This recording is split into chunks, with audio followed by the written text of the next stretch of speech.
Amém. Grande é o nosso Deus. Irvane, Deus te abençoe, da cabeça aos pés, viu? Obrigado pela sua presença conosco aqui. Coloque-se em pé, por favor. Abra sua Bíblia no Salmo 37, para a leitura dos versos de 37 a 40. Nós vamos passear pelo Salmo 37, mas inicialmente leremos apenas estes poucos versículos. Salmo 37, do verso 37 ao 40.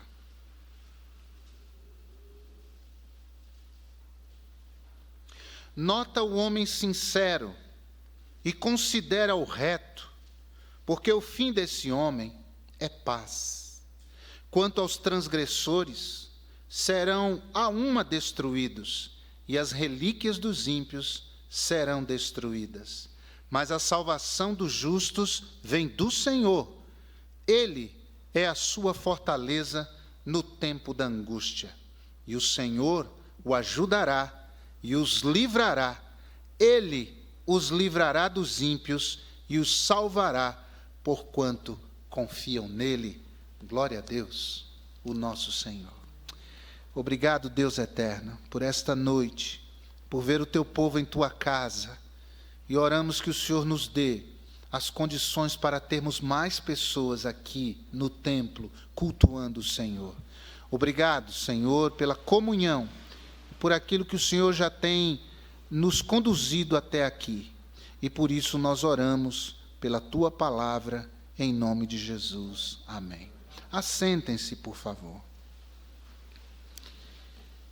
Não é novidade alguma afirmar que o nosso tempo, o nosso mundo, as pessoas com quem nós coexistimos, a humanidade, ela está em crise. Esse mundo, sem dúvida alguma, tem sido marcado por discrepâncias, por injustiças, por situações que acontecem e que mexem com o coração da gente. Esse mundo em que a gente vive é um mundo em que crianças de 10 anos de idade, como vimos meses atrás, são abusadas, estupradas, engravidam dos seus próprios tios. Nós vivemos num mundo em que, num assalto, não há cerimônia alguma em um meliante tirar a vida de um pai de família, atirar sem dó num trabalhador que sai cedo de casa para trabalhar em troca de um celular. Nós vivemos num mundo onde os poderosos, sim, os poderosos, tanto da área política quanto da área econômica, impõem com rigor pesos e sobrepesos sobre a vida dos menos favorecidos. Nós vivemos num mundo em que a classe média é achatada cada vez mais e carrega um fardo de impostos pesadíssimos, enquanto os grandes conglomerados podem ficar devendo, que daqui a pouco um governante vai assinar algum tipo de acordo, um refis, alguma coisa desse tipo, e vai desobrigar essas empresas de pagarem os seus impostos. Nós vivemos num mundo realmente de grandes discrepâncias, onde religiosos, mesquinhos, que de fato não servem o Deus verdadeiro, mas servem a Mamon, servem às riquezas, ou como nos diz o apóstolo Paulo escrevendo a Tito, essas pessoas cujo Deus é o ventre, são os bens materiais, é uma fome de poder, é uma fome, uma ganância por dinheiro, e ludibriam e brincam com a fé de muita gente, ignorante quanto à palavra, desconhecedor do plano da salvação, e que é muitas vezes espoliado, sem dó nem piedade por essas pessoas. nós vivemos num mundo de guerras, de injustiças, de conflitos, de pequenas guerras civis. A gente observa guerras religiosas acontecendo no mundo, perseguição e morte de gente que tem uma fé distinta dos seus opressores e, no entanto, são perseguidos, são presos e alguns barbaramente mortos. Agora, uma pessoa que teme a Deus, assistindo em tempo real, porque hoje tudo é em tempo real, a internet possibilita isso, em tempo real assistir a essas atrocidades, a esses desmandos, assistir isso, atônitos, e se sentindo absolutamente impotentes, incapacitados de fazer alguma coisa. Isso gera um sentimento muito ruim no coração de alguém que ama a justiça e vive num mundo injusto. Não é fácil olhar para a Cracolândia, irmãos, e ver são 2.000 pessoas na Cracolândia atualmente. Escravas das drogas, gente com estudo e sem estudo, gente que teve dinheiro e posição, e gente que nasceu num lar onde não tinha nada, absolutamente democrático, naquele lugar, e saber que tem gente por trás disso aí, inclusive gente poderosa, ganhando milhões por ano, bilhões por ano, às custas do vício dessas pessoas, que por não ter dinheiro para comprar mais pedra, vão roubar, vão matar, vão gerar traumas na vida de pessoas indefesas. Esse é o mundo que a gente vive.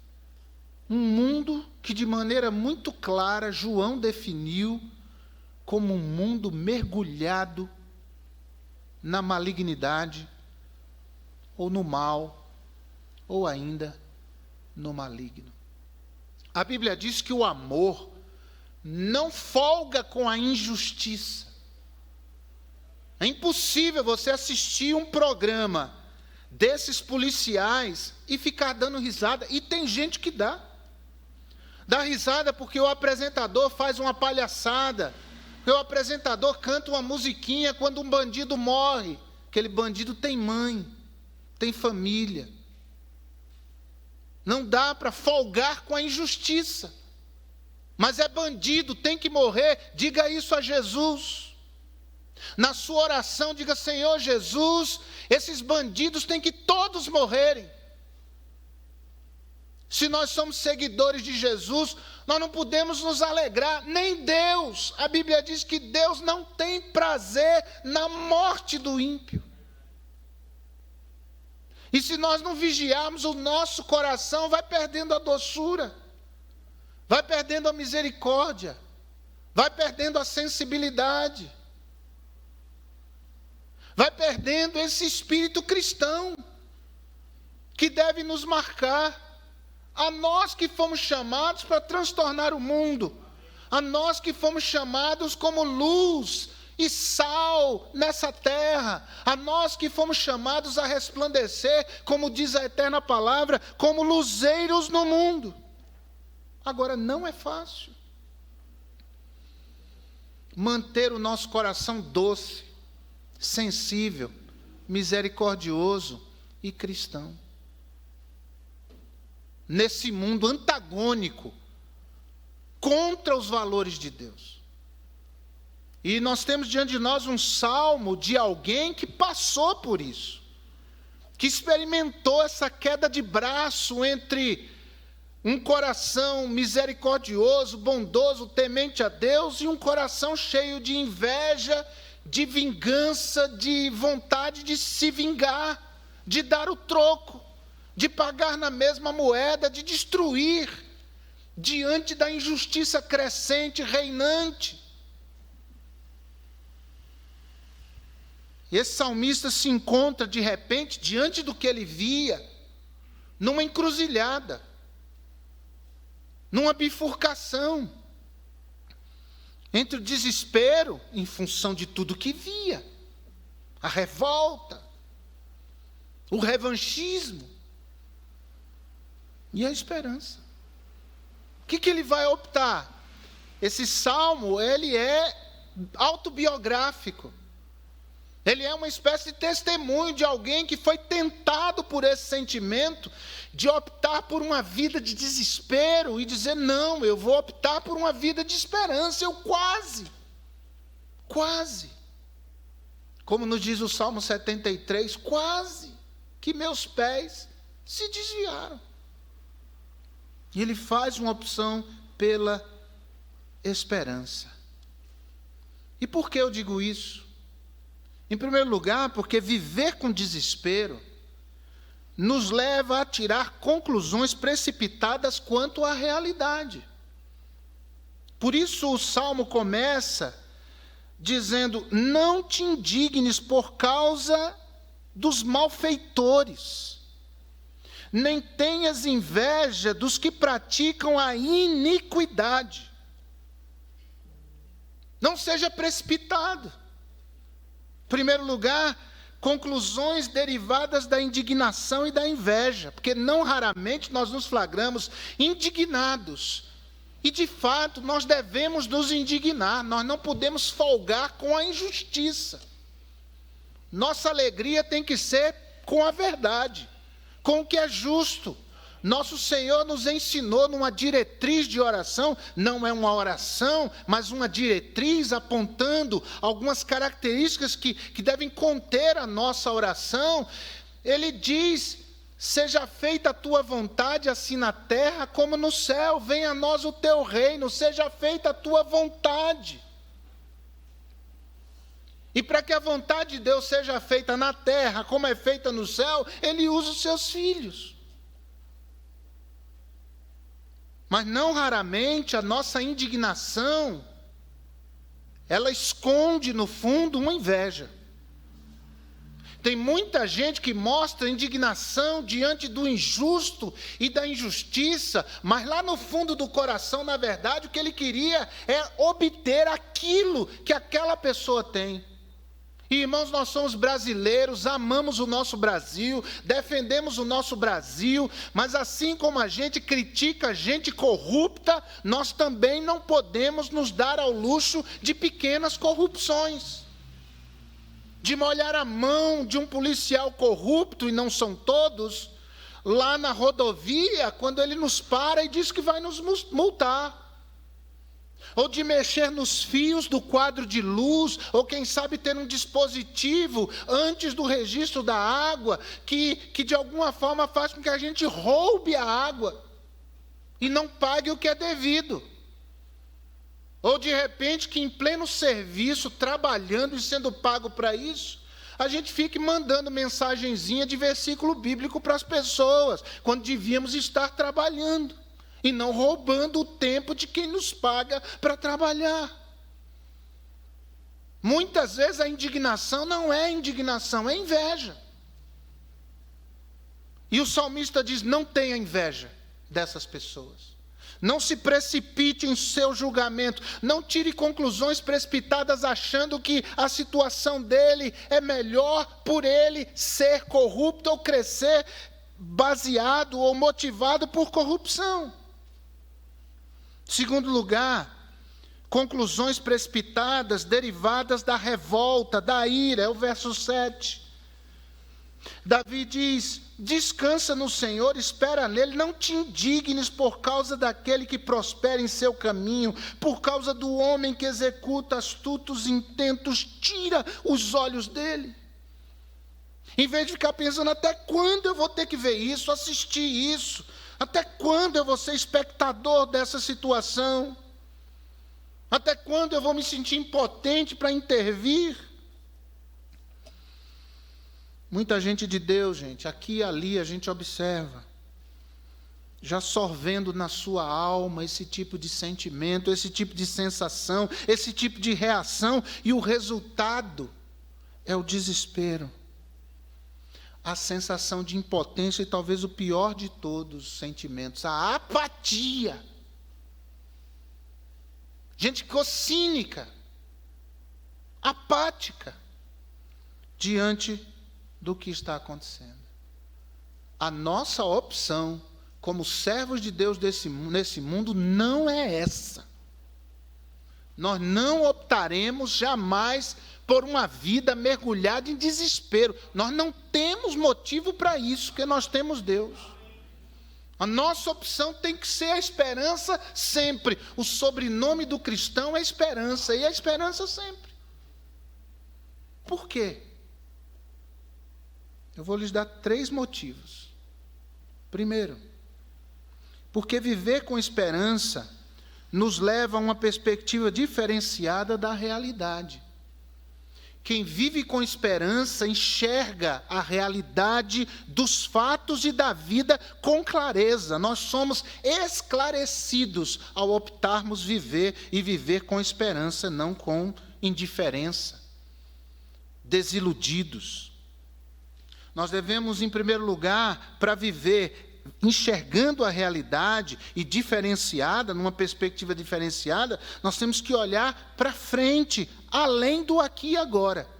Essa é a opção que Davi fez no versículo 2, observe comigo, porque cedo serão ceifados como a erva e murcharão como a verdura. Olha o versículo 10, em relação aos ímpios, ele vai dizer, pois ainda um pouco, e o ímpio não existirá, olharás para o seu lugar e não aparecerá. Ué, cadê ele?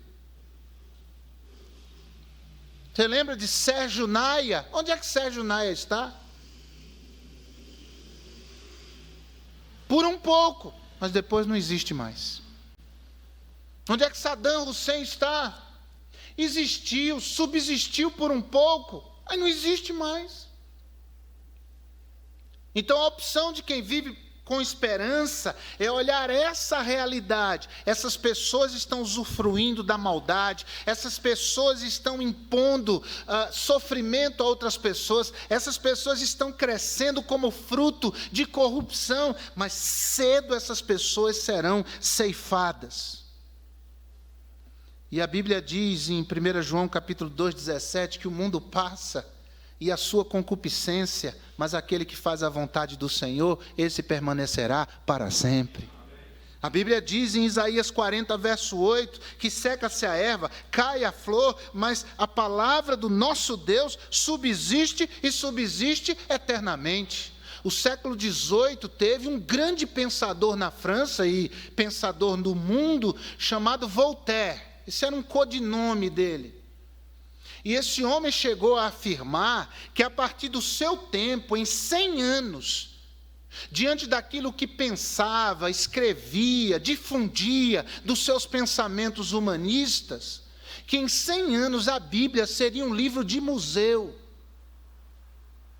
que as Bíblias estariam empoeiradas nas estantes de livros de museus, que aquilo que a Bíblia ensina, aquilo que a Bíblia diz, não faria diferença mais na vida de ninguém, que o mundo seria tomado por uma outra ética. E nem tudo que Voltaire falou era errado. Voltaire era a favor, por exemplo, da liberdade religiosa. Mas, no entanto, tinha uma visão muito crítica, talvez por causa das imposições da igreja dominante no seu país, no seu tempo. Isso é uma outra discussão. Mas o fato é que ele se volta contra a palavra de Deus e diz, isso aí tudo vai passar.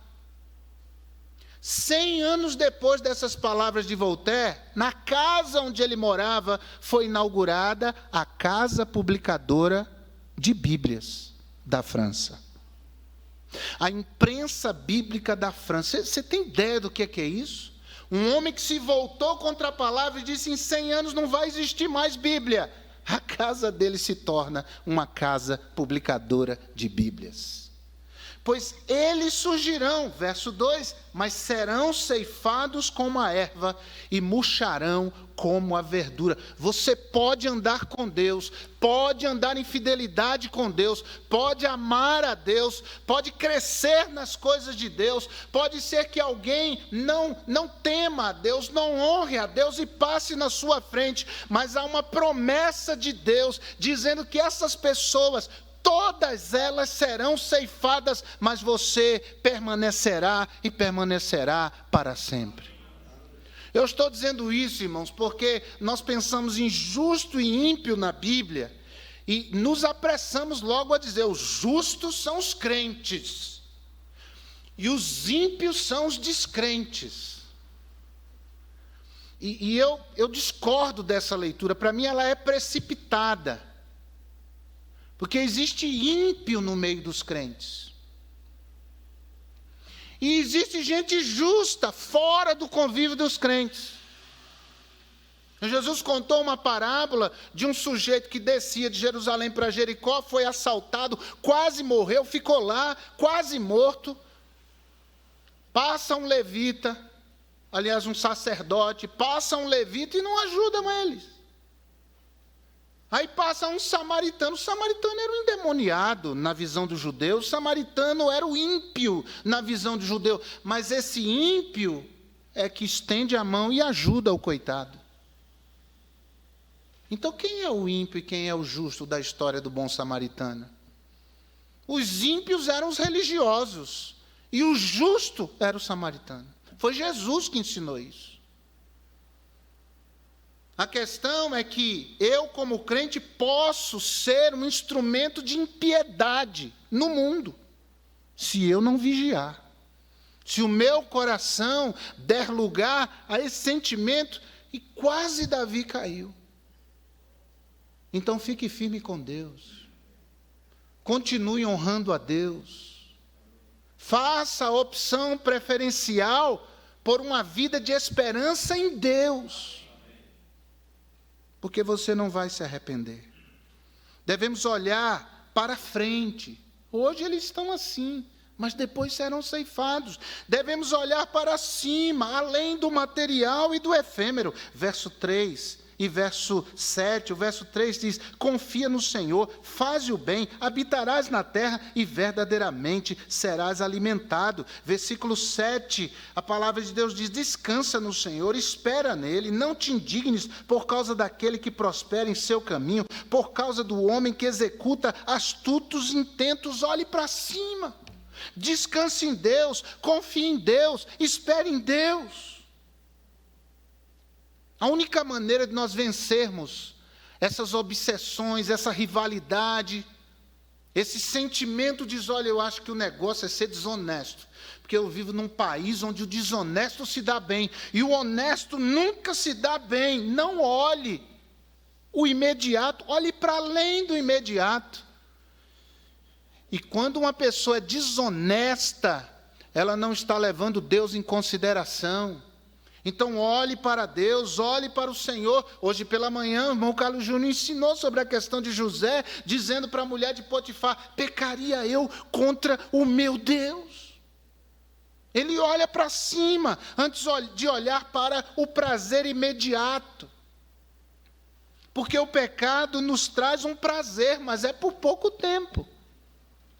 Porém o prazer que há em Deus é efêmero, ou melhor, o prazer que há em Deus é duradouro.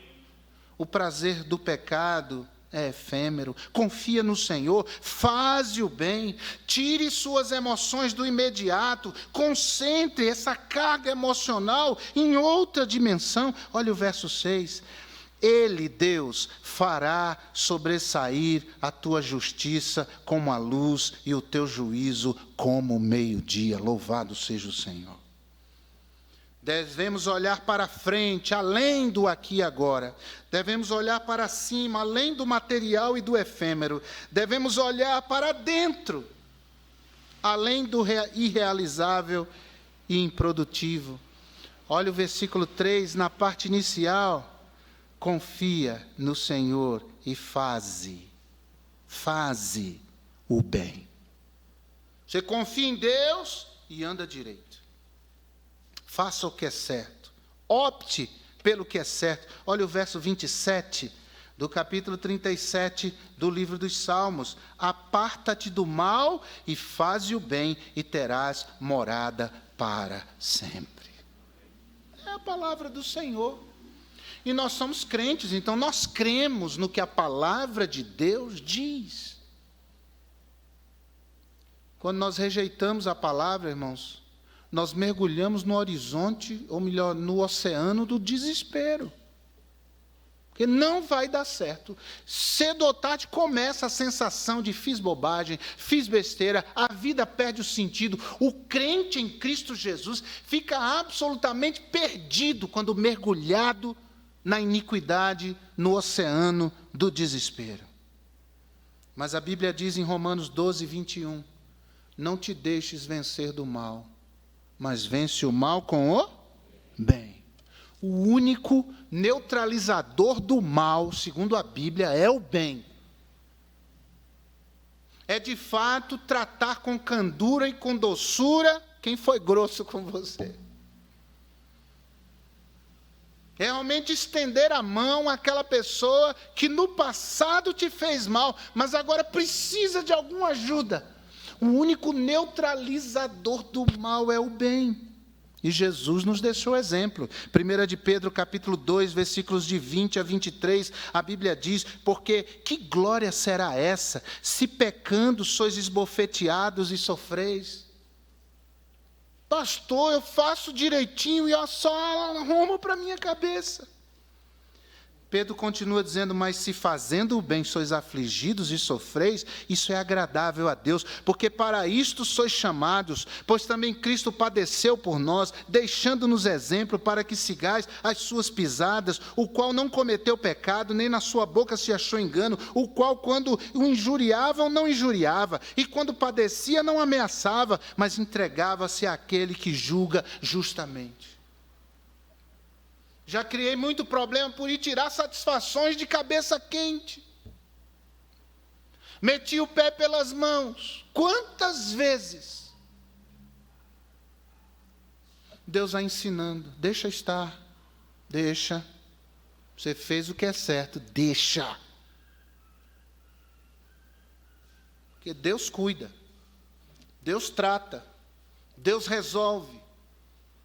E não é aquele pensamento do... Porque tem a má cumba e tem a boa cumba. A boa cumba é dos crentes.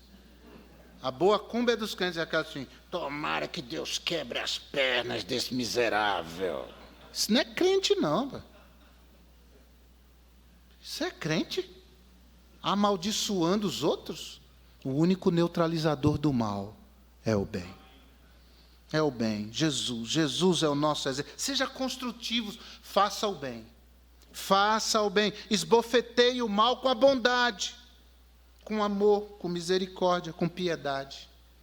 E tem uma frase que foi atribuída a Che Guevara, argentino, revolucionário, companheiro de Fidel Castro na Revolução Cubana, é atribuída a ele, e não se sabe exatamente se foi ele quem disse isso, mas a frase é bonita, é preciso endurecer, mas sem perder a doçura. A visão que o desespero dessa vida traz, a mesquinha, deixa-nos azedos, mal-humorados, gente ruim, se deixando vencer por gente ruim. Viver com esperança nos leva a ter uma outra perspectiva da realidade na vida. Mas também viver com esperança nos leva a ter uma postura aguerrida diante da realidade. E que postura é essa, gente? De quem opta por viver com esperança em vez de viver com desespero? Primeiro, a postura de quem, embora perseguido, jamais é abandonado. O versículo 12 nos diz, mas o ímpio maquina contra o justo, e contra ele range os dentes. A postura de quem opta por viver com esperança e não no desespero é essa. Embora seja abandonado, ou melhor, perseguido pelos ímpios, ainda assim ele diz, eu não sou abandonado porque Deus cuida de mim. Tem muitas mentes astutas tramando contra a gente. Isso, aliás, a Bíblia fala. Perseguiram Daniel. Perseguiram José, aquele lá do Egito, perseguiram ele. perseguiram gente que procurou fazer o que é correto, o que é certo. Então tem gente que range os dentes de raiva quando vê uma pessoa que anda corretamente. Versículo 14, o salmista diz: os ímpios puxaram a espada e armaram o arco, e para derrubarem o pobre e o necessitado, e para matarem os de reta conduta. Eles podem se levantar, mas meu Deus não me abandonou. Deus não te abandonou. E sem esse sentimento, você vai ver o que Deus vai fazer. Não é nada disso, não. Mas é a certeza de que Deus está conosco, Ele não nos abandonou. Versículo 13, diz assim: o Senhor se rirá dele, pois vê que vem chegando o seu dia. Verso 15, porém a sua espada lhes entrará no coração e nos seus arcos se quebrarão. Eles rangem os dentes, diz o salmista, mas o Senhor está gargalhando deles. O Senhor está rindo e dizendo: você acha que está no controle, mas você vai ver daqui a pouco que quem controla sou eu. Você está indo contra um filho meu. Você vai ver daqui a pouco o que é que eu vou fazer na vida do meu filho. A espada que se levanta contra um filho de Deus, irmãos, volta-se contra quem a embanha. Lembram de Amã, que preparou a forca contra Mardoqueu? E foi enforcado naquela forca. E Deus moveu-se por trás da história, honrando o seu servo. Lembram-se de Senaqueribe? 6 meses cercou a cidade de Jerusalém. E Deus enviou o seu anjo numa noite, o exército foi dizimado, Senaqueribe sobreviveu. Mas depois foi morto pelos seus próprios filhos, conforme nos diz o profeta Isaías. Nós somos perseguidos, mas jamais seremos abandonados pelo nosso Deus, jamais. Jamais. Essa é uma postura que a gente deve ter. A postura também de quem, embora não tenha muito, possua tudo. Versículo 16. Vale mais o pouco que tem o justo do que as riquezas de muitos ímpios. Essa postura aguerrida de quem diz assim: o Senhor é o meu ajudador, não temerei o que me possa fazer o homem. Hebreus capítulo 13, versículo 6. Perseguido, mas Deus é comigo. Não tenho tudo, ou não tenho muito, mas possuo tudo. Irmãos, vale mais aquele ovinho frito com farinha de mandioca do que os caviares de gente que tem isso aqui, mas não tem paz. E não são todos, não. Mas tem muita gente assim. Através de uma irmã da igreja que está aqui, inclusive hoje, eu tive contato com uma médica no Morumbi. Eu e minha esposa íamos visitar essa senhora. Irmãos, que vida desesperada, meu Deus do céu. E mulher confusa, perdida completamente. Fizemos várias visitas. Perdida, entra aquele casarão. Eu prefiro minha carne de charque com girimum.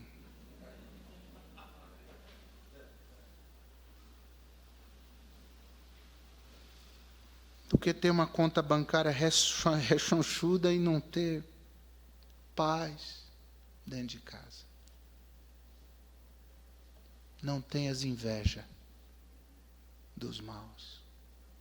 Não tenhas inveja dos que prosperam em seu caminho, porque cedo serão ceifados. Verso 17, nós temos um sustento garantido, pois os braços dos ímpios se quebrarão. Vamos ler juntos? Mas o Senhor sustém os justos. Louvado seja o nome do Senhor. pode não ter muito, mas o sustento está garantido.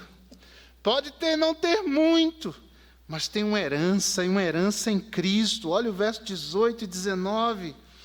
O Senhor conhece os dias dos retos, e a sua herança permanecerá para sempre. Paulo nos diz em Colossenses 1,12, dando graças ao Pai que nos fez idôneos para participar da herança dos santos na luz.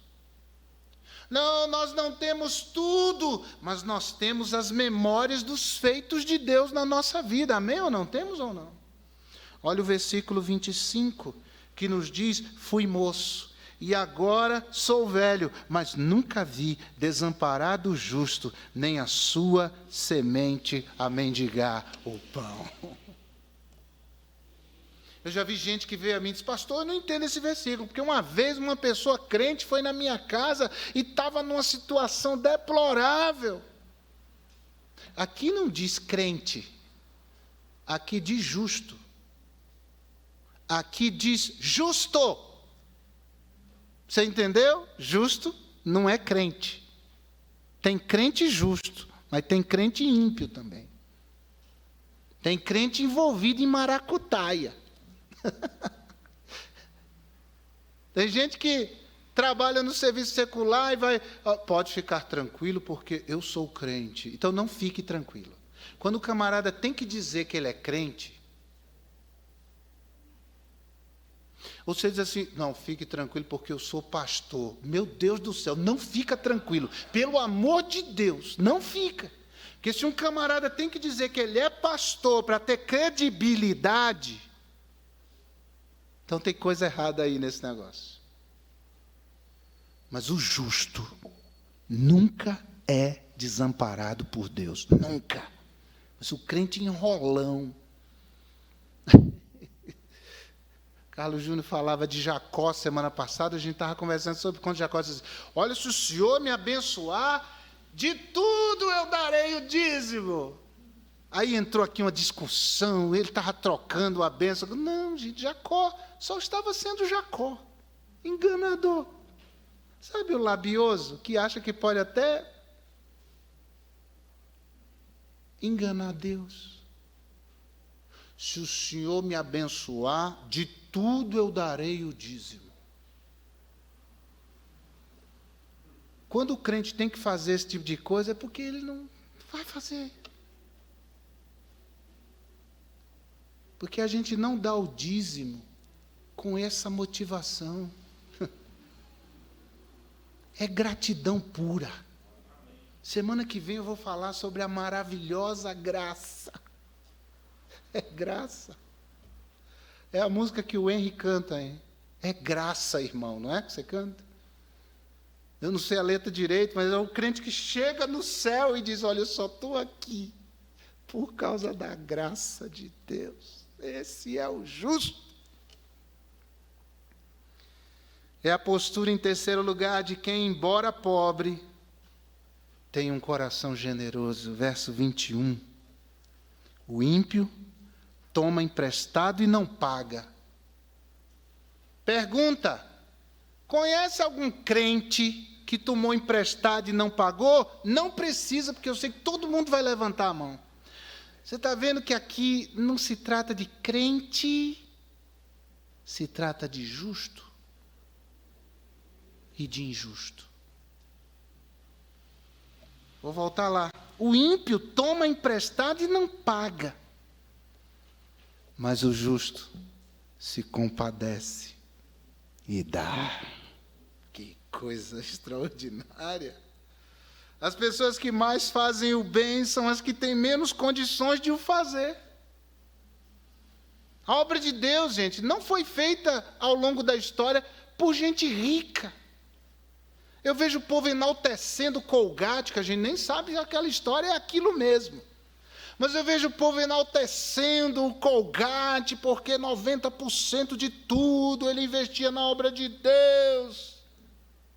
Isso é igual os milionários que perdem tudo no nosso país, eles falam, está pobre, está nada, rapaz. Ele está pobre em relação ao patamar que ele tinha de vida antes, mas ele está ainda muito bem. Os 10%, sendo verdade, é muito. Mas os pastores sabem de tanta gente que a gente conheceu, o pastor Josué, sobretudo, que conhece senhoras que passaram por aqui, já estão com Jesus, que eram fiéis nas suas finanças, eram lavadora de roupa. Saía carregando trouxa pela cidade Ademar fora para passar, lavar e passar, e voltava com aquela trouxa na cabeça para... Eu vi muito isso quando menino, muito. E era gente fiel. Esse povo é que fez a obra de Deus ao longo do tempo. Crente que fica esperando ter para investir, ter para abençoar, ter para fazer o bem, é porque nunca vai fazer. Mas a gente faz. E essa é a marca do justo. Quantas vezes eu vi em casas uma plaquinha lá no portão dizendo assim: vende-se berço. Eu quero morrer quando eu vejo essas coisas. Vende-se guarda-roupa. Vende-se colchão em bom estado. Dá. Deus te abençoou com guarda-roupa novo. Dá para alguém. Teu filho não precisa mais de berço. Você comprou uma cama, dá para alguém.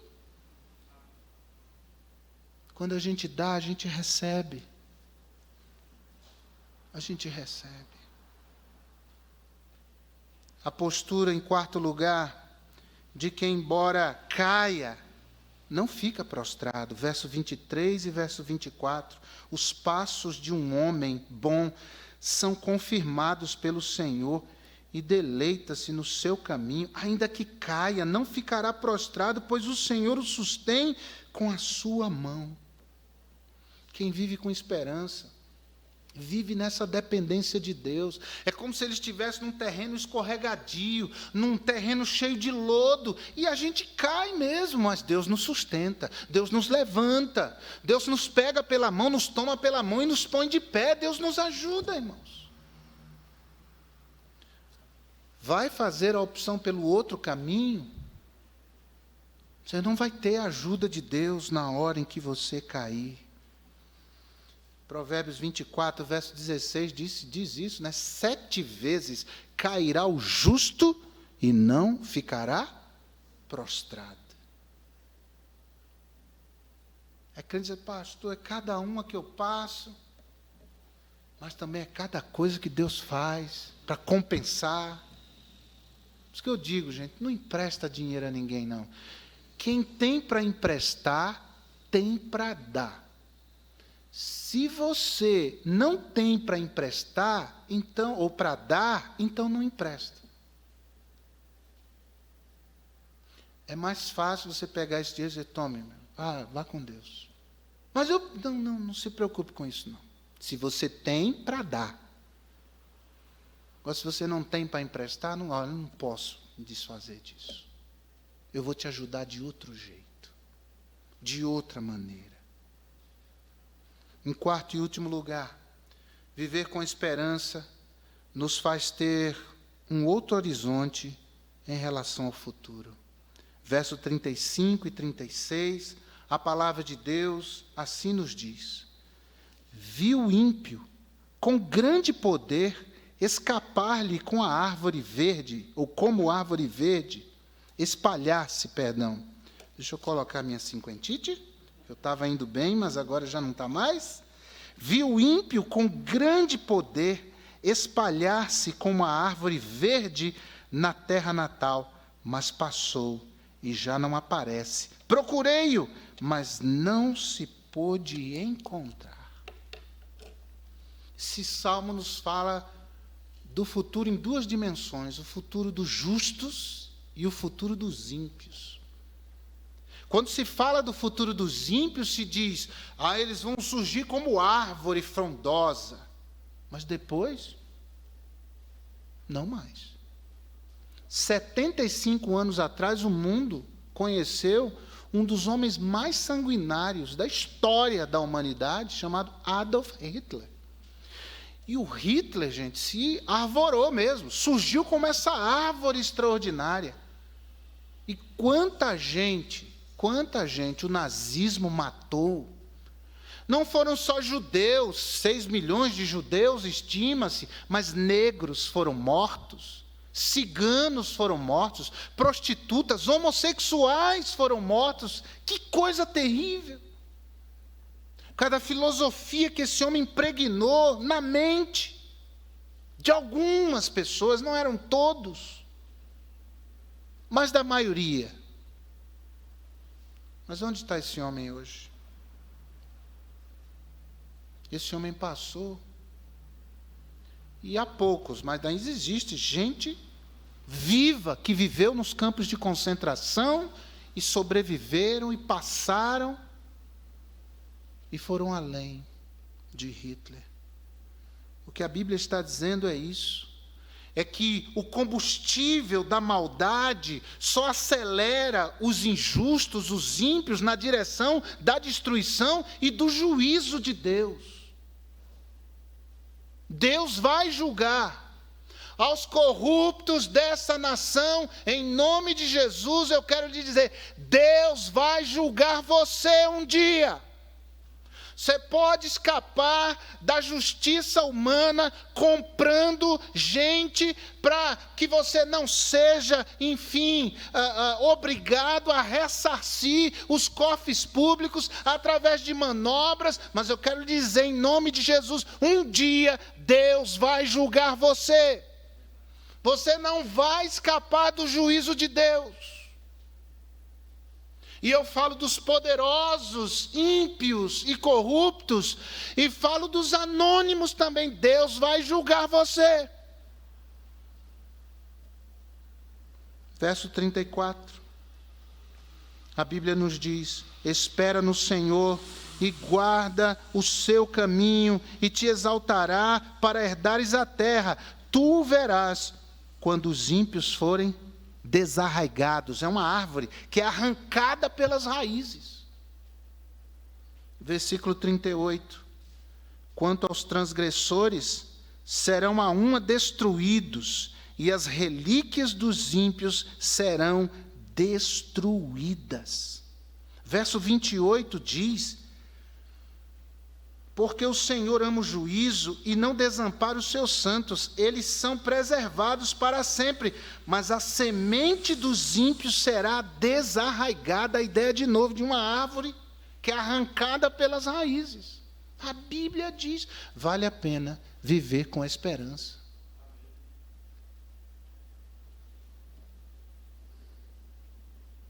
Em relação ao futuro dos justos, eu encerro.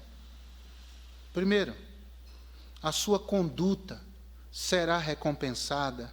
Verso 27 diz: aparta-te do mal e faze o bem, e terás morada para sempre. Porque o Senhor ama o juízo e não desampara os seus santos. Eles são preservados para sempre, mas a semente dos ímpios será desarraigada. Irmãos, eu sou fruto de uma geração de gente crente que viveu para Deus. Tem uma geração após mim, vivendo para Deus, a quem Deus vai usar, a quem Deus vai abençoar, a quem Deus... E assim é na nossa vida. Mas a geração dos ímpios será desarraigada. Façamos opção por uma vida de esperança em Deus, de confiança em Deus. Segundo, a sua justiça será recompensada, verso 29, e diz: os justos herdarão a terra e habitarão nela para sempre. Verso 34, nos diz: espera no Senhor e guarda o seu caminho, e te exaltará para herdares a terra. Tu verás quando os ímpios forem desarraigados. A justiça prevalecerá. Nesse tempo não há justiça e não haverá justiça, mas vai ter um tempo em que Jesus vai reinar nesse mundo por 1000 anos, e a justiça será imposta e será feita, e nisso os salvos se alegrarão. E vai chegar um tempo, na eternidade, em que os livros serão abertos e os ímpios serão julgados segundo o que se estiver escrito nos livros.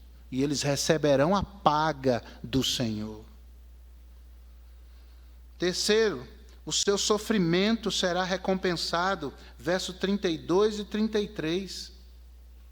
O ímpio espreita o justo e procura matá-lo. O Senhor não o deixará em suas mãos, nem o condenará quando for julgado. O sofrimento do justo vai ser recompensado, irmãos. Fique firme, Deus vai te ajudar, Deus vai te dar a graça para suportar essas situações. Tempos de refrigério sobre a sua vida, como nos diz o salmista, o Senhor enviará tempos de refrigério. A gente respirar, Deus é fiel, Deus ajuda. E por último, a sua bondade será recompensada, é o verso 37. Nota o homem sincero, considera o reto, porque o fim desse homem é a paz. Mas eu ainda vou terminar. A aliança com Deus será recompensada. E eu encerro, verso 39 e verso 40. Mas a salvação dos justos vem do Senhor.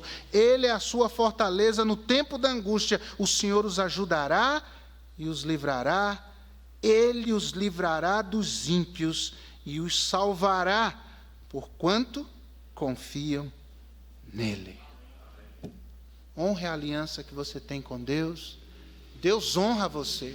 Deus ajuda você. Deus fortalece você.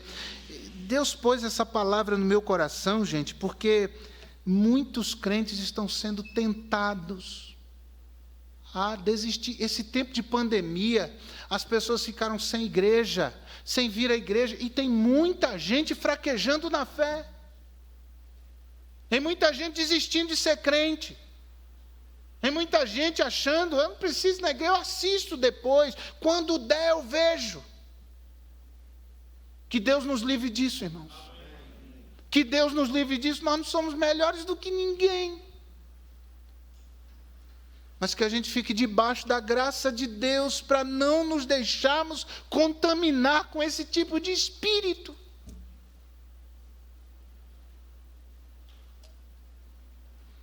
Qual é a sua opção? Desespero ou esperança?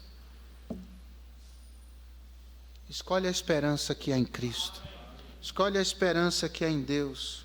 E anda. A vida não é fácil, mas Deus está conosco. E Ele vai nos ajudar no nosso caminhar até aquele dia em que estaremos na glória com Ele. E aí estaremos livres de tudo isso. Quando a gente chegar lá, a gente vai dizer assim, puxa, passou tão rápido aquilo lá, diante da eternidade. Passou tão rápido. Valeu a pena optar por uma vida de esperança e rejeitar uma vida de desespero. Amém, irmãos? Curva a sua cabeça, feche os seus olhos. Será que você hoje